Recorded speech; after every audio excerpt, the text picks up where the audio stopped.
Hi, this is Crystal the Herbalist, and this is video 2 of 9 in the last series of videos that I'm doing in a book that I've been reading, How to Win Friends and Influence People by Dale Carnegie.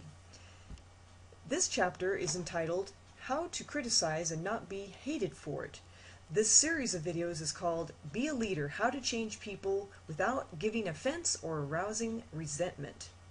Now, Charles Schwab was passing through one of his steel mills one day at noon when he came across some of his workers smoking. Immediately above their heads was a sign that said, "No smoking." Did Schwab point to the sign and say, "Can't you read?" Oh no, not Schwab. He walked over to the men, handed each one a cigar, and said, "I'll appreciate it, boys, if you'll take this and smoke it outside." They knew that he knew that they had broken a rule. But they admired him because he said nothing about it and gave them a little present and made them feel important. Couldn't keep from loving a man like that, could you?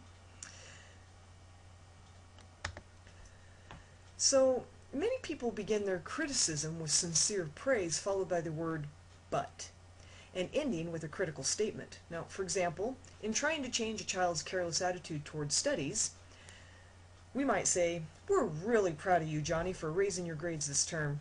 But if you had worked harder on your algebra, the results would have been much better." In this case, Johnny might feel encouraged until he heard the word "but." To him, the praise seemed only to be contrived lead-in to a critical inference of failure. Credibility was strained, and we probably would not achieve the objectives of changing Johnny's attitude towards his studies. So, this is a better way to handle it.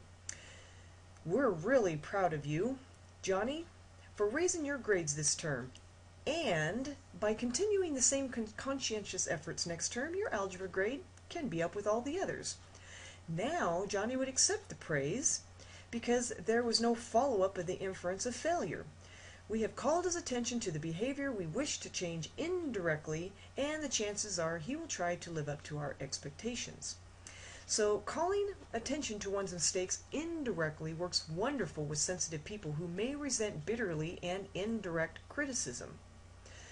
For example, there was a lady that she was getting some work done on her house, and when she'd get home from work, the yard was strewn with cut ends of lumber. Now, she didn't want to antagonize the builders because they were doing an excellent job.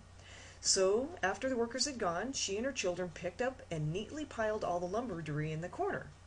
The following morning, she called the foreman to one side and said, "I'm really pleased with the way that the front lawn was left last night. It's nice and clean and does not offend the neighbors." And can you believe from that time forward, the workers cleaned up the debris and stacked it all neatly in front of in the corner, that same place, and the foreman came in each day seeking approval of the condition the lawn was left in after the day's work. So the bottom line, an effective way to correct others' mistakes is to call attention to people's mistakes indirectly. So I hope you've gained value from this. I hope that you are reading the book and using the principles and applying it in your life. I hope that you will comment and give me some feedback, either at Crystal the Herbalist on Facebook or on my blog. And I'll see you in the next video. Good health to you.